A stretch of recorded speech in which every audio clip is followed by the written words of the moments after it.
Hola, buenas tardes, muchísimas gracias por invitarme a estar aquí hoy con vosotros. La verdad es que es muy agradable que os hayáis acordado de la parte minera, porque yo creo que es una de las grandes olvidadas realmente en esta cuestión de la transición energética. Para poder afrontarla necesitamos materias primas minerales, y la verdad es que muchas, no solo para la transición energética, también para nuestra industria, están en el primer eslabón de transformación industrial, y yo creo que sigue siendo un tema pues, muy olvidado.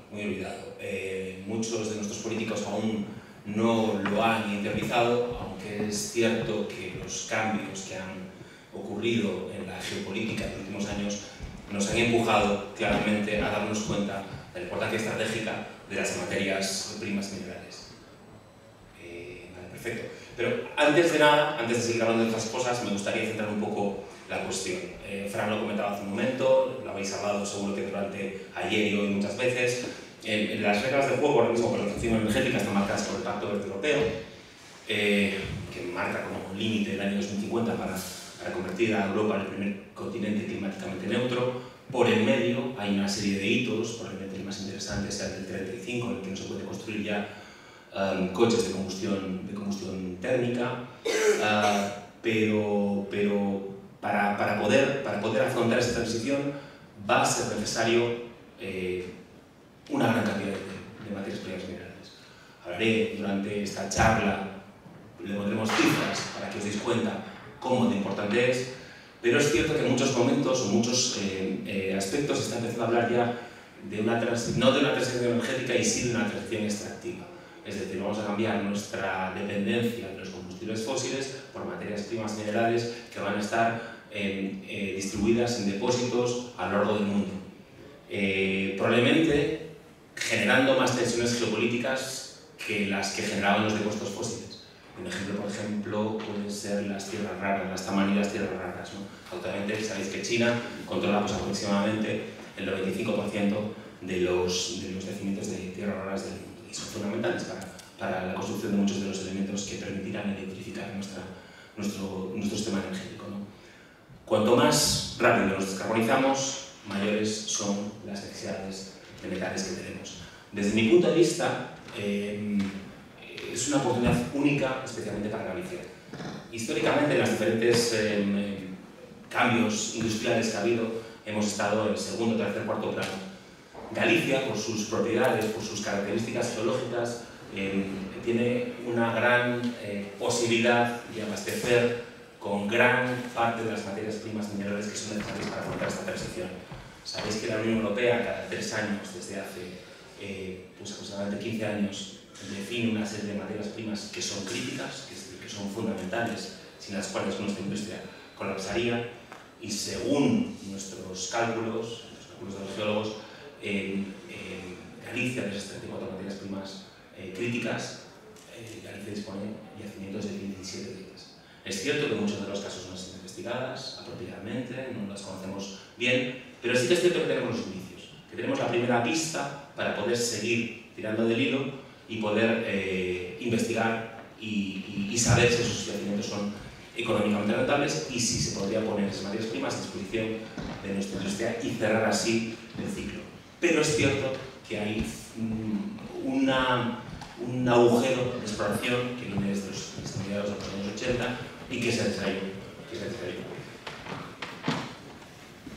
Bueno, yo creo que a nadie se le escapa que unas de las tecnologías basadas en bajas emisiones de carbono, comparadas con las alimentadas por carbón, petróleo y gas natural, pues se difieren mucho pues, de estas dos cosas, son muy diferentes, es evidente, ¿no?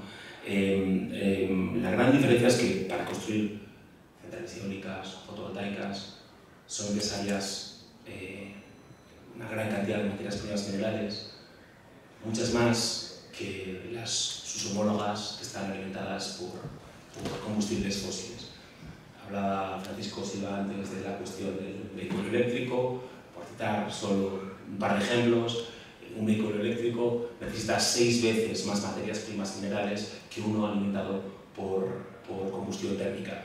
Y una central, una planta eólica necesita 9 veces más minerales, más materias primas minerales que una central de ciclo combinado de gas natural. Es decir, las necesidades son realmente importantes. Pero ¿cómo funciona la puesta en marcha de un proyecto minero? Bueno, pues ahí tenéis, os he puesto un poco la tasa de éxito y lo complicado, para que podáis apreciar lo complicado que es poder desarrollar un proyecto minero. La tasa de éxito a partir de diferentes fases de esos proyectos mineros y la cantidad de inversión que es necesario para cada una, para afrontar cada una de esas fases, y cómo se completa el círculo desde que identificas un recurso geológico hasta que produces el producto final.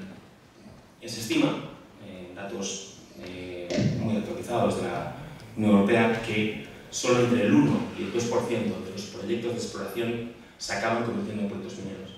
Es decir, para meterte en el negocio minero hace falta un gran conocimiento del sector y saber que es una carrera de fondo.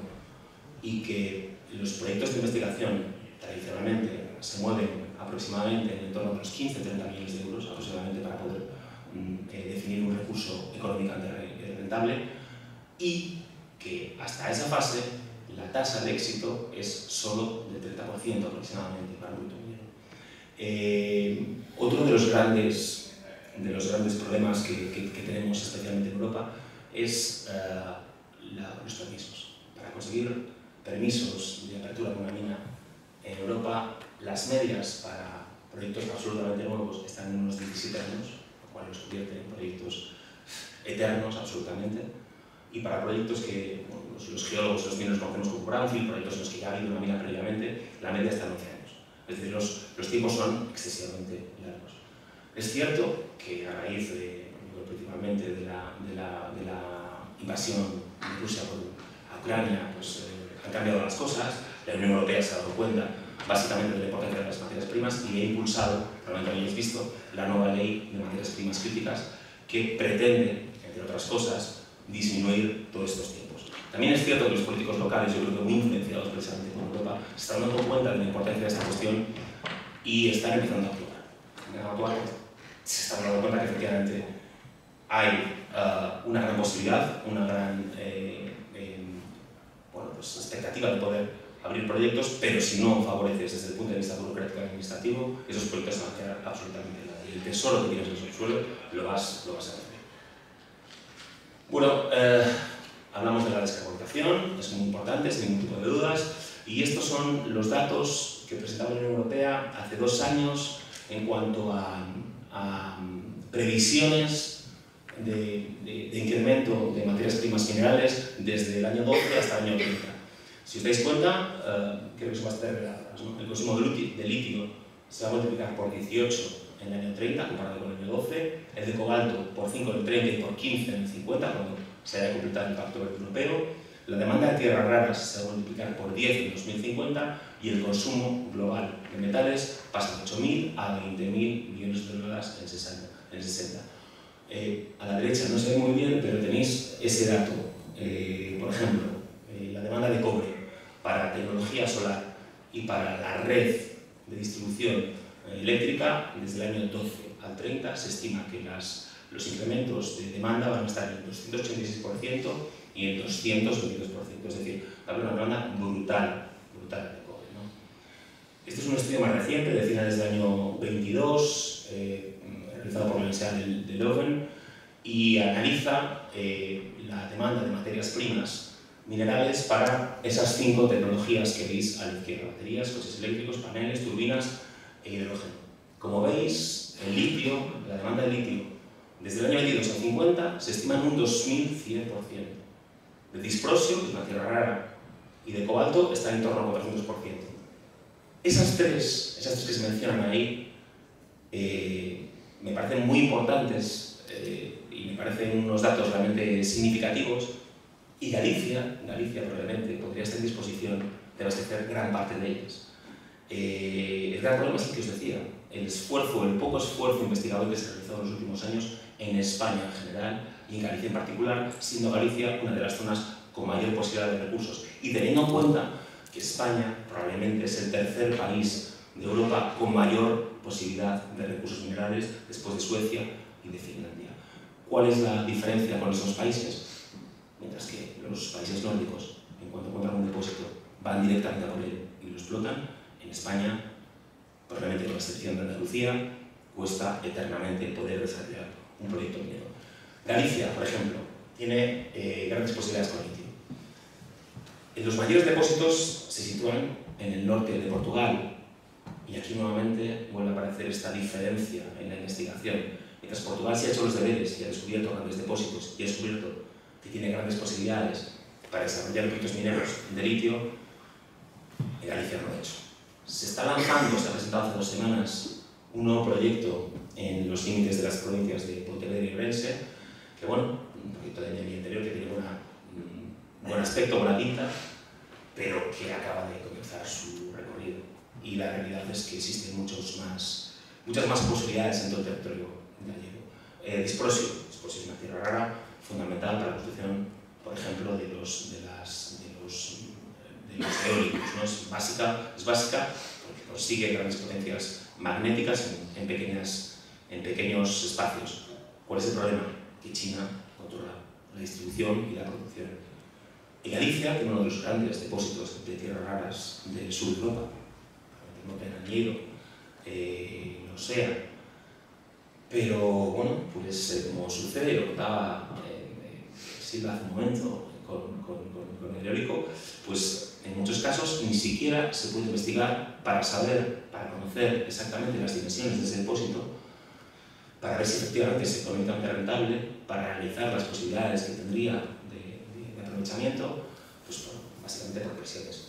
Insisto, creo que las cosas están cambiando, pero aún así están bastante lejos de poder cambiar. Y es una pena por lo que os decía, porque creo que Galicia se podría situar como uno de los grandes actores en esta revolución que viene capitaneada por las materias primas minerales. Bueno, ¿cuál es la dependencia de Europa de las materias primas minerales? Bueno, pues en el 18, y los datos no han cambiado en los últimos años, entonces son datos oficiales de la Unión, la dependencia respecto a las importaciones de metales catalogados como críticos está entre el 75 y el 100%. Es decir, tenemos una dependencia brutal, tremenda. China sigue siendo el principal productor mundial, ahí está indicado 30 materias primas fundamentales, probablemente son de las 34. Y una de las cuestiones más importantes, una de las cuestiones que más nos preocupan a los que estamos en el mundo minero, es que la extracción debe ser potenciada en Europa, esto lo dice la nueva ley europea, pero tenemos que prestar especial atención al procesado. El procesado se está realizando básicamente en China. Sabéis, no sé si lo conocéis, pero cuando una mina metálica produce su producto final, suele ser un concentrado, una arena que tiene una cantidad relativa determinada de un determinado metal. Esos concentrados se suelen enviar a grandes plantas en las que se producen las barras de metal. Esas plantas principalmente están en China. Evidentemente tú, si acabas mandando el concentrado a China, el metal que vas a producir es un metal chino. La Unión Europea está prestando mucha atención a esto, pero es cierto que aún estamos muy lejos de conseguir este procesado en Europa. Cobre. Hablo del cobre porque representamos a Rafael, porque estamos lanzando un proyecto en Galicia pues que realmente es muy ilusionante. Os presentaré al final una pequeña diapositiva con los datos básicos económicos e industriales del proyecto, pero el cobre es básico, es fundamental para la transición energética. De hecho, en la hoja de ruta de las materias primas minerales presentada por el Ministerio de Transición Ecológica hace un par de años, se le define como la piedra angular de todas las tecnologías eléctricas. Es muy importante. Bueno, los últimos estudios que hablan de las necesidades que vamos a tener de cobre, de aquí al año 2030, nos dicen que a partir del año 26 probablemente lo que tengamos, a medida que nos vamos descarbonizando, es un déficit en esa cantidad de cobre que necesitamos. Y ese déficit lo cifran en 5 millones de toneladas. Para que os deis cuenta, eso equivale a abrir 100 nuevas minas de río tinto en 7 años. Es decir, implica una labor de exploración y una labor de tramitación y de apertura de esos posibles proyectos. Y como os contaba antes, los tiempos son realmente lentos, los tiempos están realmente bloqueando al sector en Europa, y si queremos hacer las cosas y si queremos abastecernos de materias primas europeas, evidentemente tenemos que poner las pilas y debe empezar a funcionar precisamente esto. En el año 22, Ursula von der Leyen anuncia que se va a crear una nueva ley de materias primas que permita a Europa abastecerse de sus propios recursos, y esto ha cristalizado hace 2 meses con la aprobación de esa ley. Se ha hecho pues bastante rápido y pretende cambiar un poco las reglas del juego. Es cierto que desde el año 2008 la Comisión nos venía alertando con la iniciativa de las materias primas europeas en que era fundamental acercarse a los servicios geológicos nacionales para conocer qué es lo que tenía cada país en su subsuelo y poder aprovecharlo para reducir así la dependencia de terceros países, pero evidentemente la cuestión de Ucrania yo creo que acelera todo este proceso y cristaliza en esta ley. Esta ley lo que pretende es que al menos el 10% del consumo de minerales europeo se produzca en Europa. Actualmente no llega al 2,5%. Eso implica trabajo de exploración, trabajo de eliminación de trabas burocráticas para poder abrir las minas, el procesado, que os comentaba, que al menos el 40% del procesado se haga en la Unión Europea, y también tiene esa parte de reciclado, de ir progresivamente intensificando las labores de reciclado. Yo la semana pasada os hablaba de los políticos, y la semana pasada estuve en Bruselas con la Junta Directiva de la Federación Europea, y nos reunimos con la Directora General de Política Energética de la Unión. Y una de las cosas que me llamó la atención es que cuando comenzamos la reunión, ella estaba profundamente preocupada por esta cuestión de las materias primas. Me llamó la atención porque después de reunir con la gente de DigiGrow, que es un poco la que está desarrollando toda esta cuestión, la que está más en la parte industrial, pero la Dirección General de Energía está realmente preocupada con la cuestión y con el desarrollo de esta ley, porque entienden que el abastecimiento de las materias primas va a ser fundamental para el desarrollo del Pacto Europeo. No puede funcionar sin esas materias primas. Bueno, además de las acciones europeas, es cierto que parece que comienza a acompañar también la legislación nacional.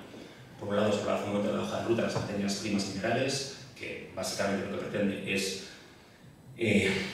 relanzar nuevamente el aprovechamiento nacional y empezar a poner las bases de un plan de investigación nacional, de un nuevo plan de investigación nacional.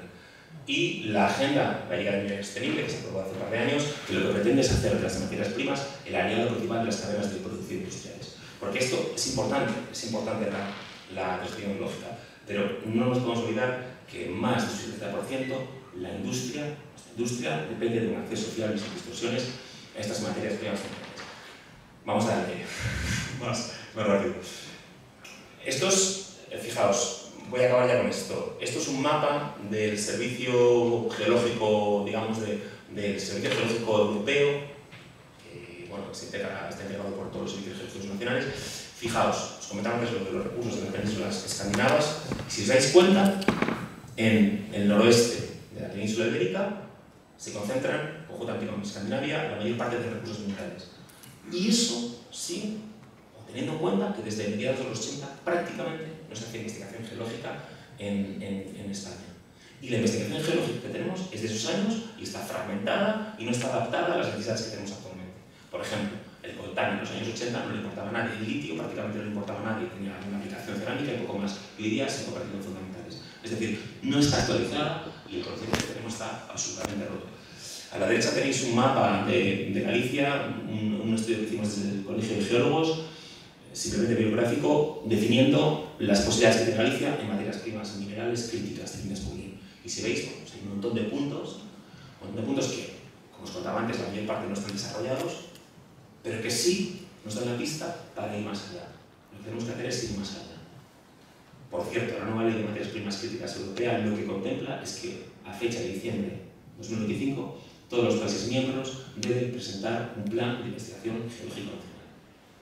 O sea, fundamental. ¿Cómo se hace? ¿Cómo puede contribuir Galicia? Bueno, pues Galicia tiene grandes posibilidades, muchísimas, 17 de esas materias primas que os decía, de las 34, la mitad pueden estar en Galicia, pero probablemente el proyecto más maduro, el proyecto más desarrollado es el de Cobre San Rafael, en los municipios de Touro y Pino, a 15 kilómetros de aquí, un proyecto para producir, está listo ya, para producir 35.000 toneladas de cobre al año, con un impacto recientemente creído por una consultora independiente de más de 2.500 millones de euros en Galicia, 2 millones inicial, 1.600 empleos entre indirectos, directos e inducidos. Bueno, un proyecto que ha sido hace 2 meses catalogado como proyecto industrial estratégico por la Xunta, después de luchar bastante, y bueno, pues, lo que os contaba, que los políticos locales están viendo que efectivamente es muy importante poder producir aquí esas materias primas, y yo creo que es el gran proyecto que puede lanzar a la minería gallega, moderna y responsable en el futuro. Y esto es todo. Muchísimas gracias.